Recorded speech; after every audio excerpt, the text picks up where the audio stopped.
ये कोनसीमा जैसा ही एक बहुत ही खूबसूरत गांव था जिसका नाम था शांति नगरम।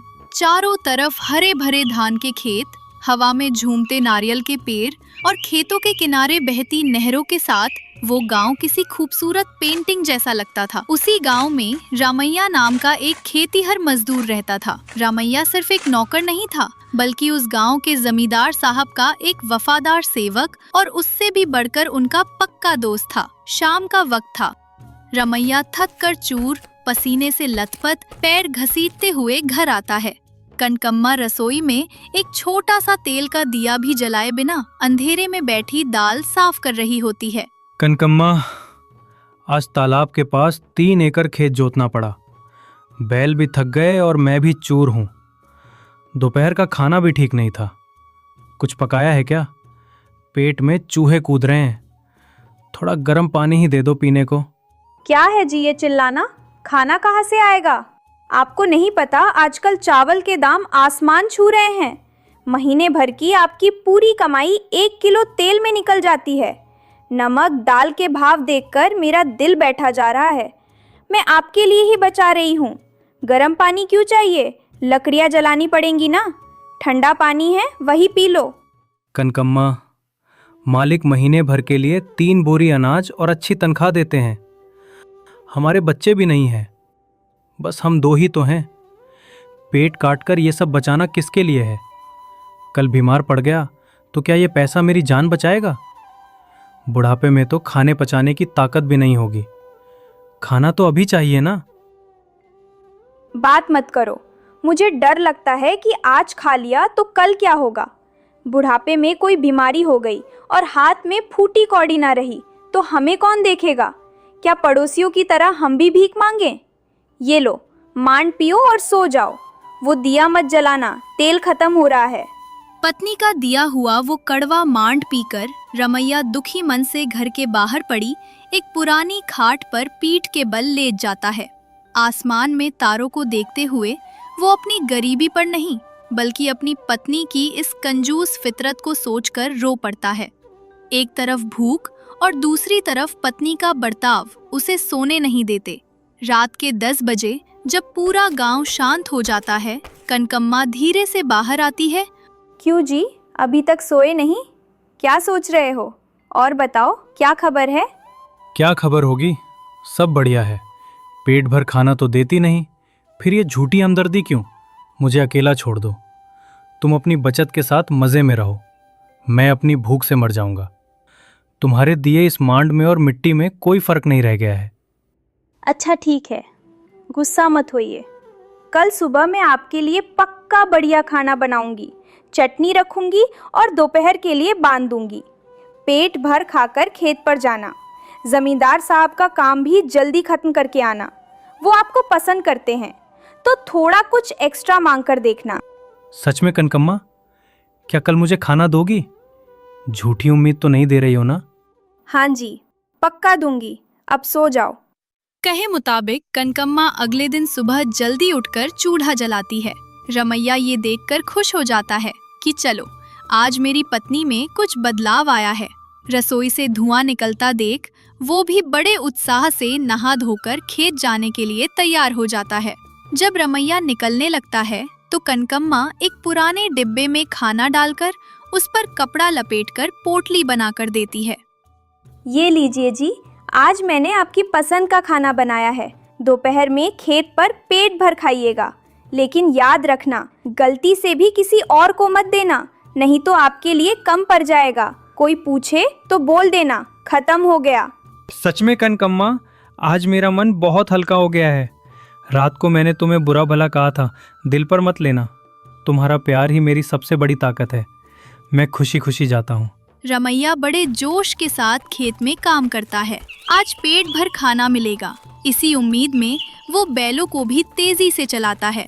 दोपहर की कड़ी धूप में पसीना पोंछते हुए वो एक बड़े नीम के पेड़ की छांव में बैठता है। वो बड़े चाव से खाने की पोटली खोलता है और डिब्बे का ढक्कन हटाता है, लेकिन ढक्कन हटाते ही रमैया का दिल जैसे बैठ जाता है।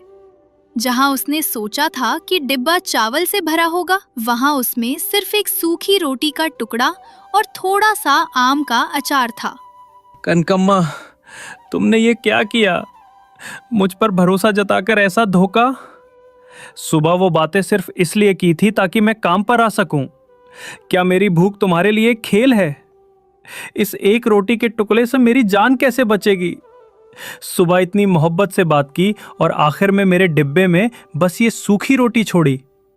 गांव वालों के सामने मुझे झूठ बोलना पड़ रहा है। मेरी किस्मत ही खराब है।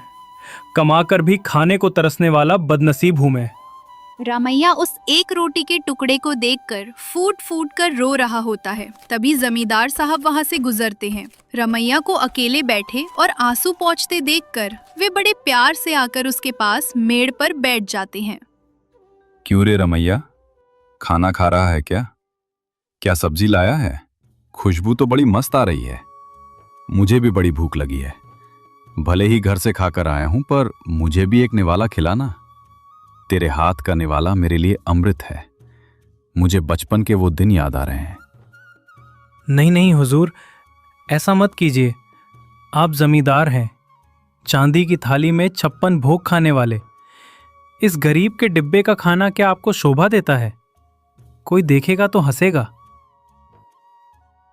अरे रमैया, जमींदार होना तो बस एक ओहदा है रे। दिल को तो दोस्ती चाहिए। इस गांव में तू ही मेरा सबसे भरोसेमंद दोस्त है। मैं भले ही मालिक हूं, पर मेरा भी एक दोस्त है, और वो तू है। तेरे सीधे साधे दिल के आगे और क्या चाहिए? मैं तुम्हें बचपन से जानता हूं। तुम्हारा दिल बहुत बड़ा है। प्लीज मुझे थोड़ा खिला दो। चल, खिला एक निवाला। अरे हुजूर, आपका ये प्यार ही काफी है। आपकी बातों ने ही मेरा पेट भर दिया। लेकिन मेरी बदकिस्मती देखिए, मैंने अभी अभी सब खत्म कर दिया हुजूर। एक दाना भी नहीं बचा। मुझे माफ कर दीजिए मालिक। तू झूठ बोल रहा है रमैया। तेरी आंखें कह रही हैं कि खाना नहीं है। तेरा चेहरा भूख से मुरझाया हुआ है। सच बता, क्या बात है? क्या मेरी दी तनख्वाह कम पड़ रही है? चल, आज से ही तेरी तनख्वाह में 5 वरहा और बढ़ा देता हूं। क्या तू अब खुश है ना? नहीं मालिक, तनख्वाह बहुत है, लेकिन मेरी पत्नी के दिल की वो कंजूसी नहीं बदल रही है। घर में सब कुछ होते हुए भी आज आपके लिए डिब्बे में एक दाना तक नहीं है। रात भर मिन्नतें करने के बाद उसने मुझे बस ये सूखी रोटी दी है। बचपन से ही उसकी यही आदत है। मुझे याद नहीं कि आखिरी बार मेरा पेट कब भरा था। मेरी पत्नी की कंजूसी मेरी जान ले लेगी। क्या रमैया को इतना परेशान करती है? रमैया, तू फिक्र मत कर। मुझे अच्छी तरह पता है कि तेरी पत्नी को सीधा कैसे करना है। ऐसा कहकर जमींदार वहां से अपने महल लौट जाते हैं। घर जाकर भी जमींदार साहब रमैया के बारे में सोचकर दुखी होते रहते हैं। उस रात उन्हें नींद नहीं आती। उनका दोस्त भूख से तड़प रहा है। ये बात उन्हें अंदर ही अंदर खाए जा रही थी। वे अपनी पत्नी को ये पूरी बात बताते हैं। अजी सुनती हो, हमारे रमैया का दुख मुझसे देखा नहीं जा रहा। अपनी पत्नी की कंजूसी की वजह से वो हड्डियों का ढांचा बनता जा रहा है। खेत में उसका दर्द देखकर मेरा दिल तड़प उठा। वो कनकम्मा उसकी भूख को दबा रही है। उसे सबक सिखाना ही होगा। अगर वो हर दिन ऐसा करते रहेंगे तो वो बीमार पड़ जाएंगे। आप सही कह रहे हैं। इंसान को दौलत से प्यार हो सकता है, लेकिन इतना भी नहीं कि किसी की भूख ही मार दे। एक औरत की बात औरत ही बेहतर समझ सकती है। कल आप उन दोनों को हमारे महल में दावत पर बुलाइए। जमींदार साहब और उनकी पत्नी रमैया और कनकम्मा को महल में दावत के लिए बुलाते हैं। जैसे ही वहां महल के अंदर कदम रखती है, उसकी आंखें फटी की फटी रह जाती हैं। वहां वड़े, पूरियां, लड्डू, खीर जैसे सैकड़ों तरह के पकवान सजे थे। कनकम्मा के मुंह में पानी आ जाता है। पेट भर ठूस ठूस कर खाने के बाद भी उसकी कंजूस और लालची फितरत शांत नहीं होती।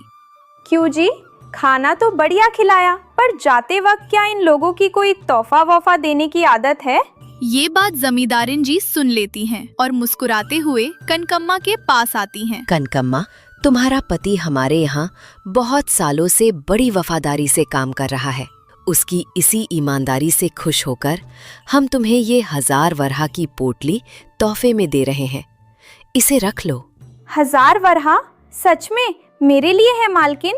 इतने दिनों से एक एक रुपया बचाने के लिए पापड़ बेलने पड़ते थे और अब सीधे 1000 वरहा। हुजूर, ये क्या है? हमें इतना धन क्यों दे रहे हैं? हमें इसकी कोई जरूरत नहीं है मालिक। रमैया, मेहनत करने वाले को उसका फल मिलना ही चाहिए। फिलहाल इस पोटली को घर ले जाओ। कुछ दिनों बाद तुम्हें खुद समझ आ जाएगा कि मैंने ये क्यों दिया। कनकम्मा खुशी खुशी उस सिक्कों की पोटली को घर ले आती है, लेकिन उसी रात से उसके लिए एक नए तरह का नर्क शुरू हो जाता है। उस पैसे को कहाँ छुपाए ये समझ नहीं आता, और कोई चोर ना आ जाए इस डर से उसकी रातों की नींद उड़ जाती है। यहाँ तक कि वो उस रात खाना बनाना भी छोड़ देती है। क्यों कनकम्मा, इतना धन आने के बाद भी आज खाना नहीं बनाया? पेट भूख से बेहाल है। अरे जी, खाना बनाना है तो रसोई में जाना पड़ेगा, तो फिर यहाँ इस 1000 वरहा की पोटली पर कौन नजर रखेगा? अगर चोर दीवार फांद कर आ गया तो हमारी जान चली जाएगी। सोइए मत, इस पोटली पर पहरा दीजिए। इतना धन होने के बाद भी फिर वही मांड पीना पड़ रहा है कनकम्मा। इस पैसे को सुख देना चाहिए था, पर ये तो उल्टा डर बढ़ा रहा है। अगले दिन रमैया खेत पर चला जाता है। कनकम्मा भी घर पर अकेले नहीं रह पाती। धन की चिंता में वो भी उसके पीछे पीछे खेत आ जाती है। क्यों जी, जमींदार साहब ने जो हमें 1000 वरहा दिए हैं, वो बात आपने गांव में किसी को बताई तो नहीं? क्यों पूछ रही हो कनकम्मा?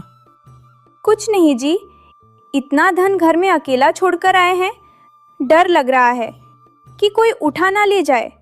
उन 1000 वरहा में से एक पैसा भी खर्च करने का सोचूं तो मेरी जान निकलती है। दिन बीतते गए। कनकम्मा न ठीक से खाती और न सोती। वो हर वक्त उसी पोटली के पास बैठी बड़बड़ाती रहती, चोर आ रहे हैं। इसी वहम में वो चौंक कर उठ जाती। समय पर खाना ना मिलने और नींद ना होने के कारण उसका चेहरा पीला पड़ गया और वो बेहद कमजोर हो गई।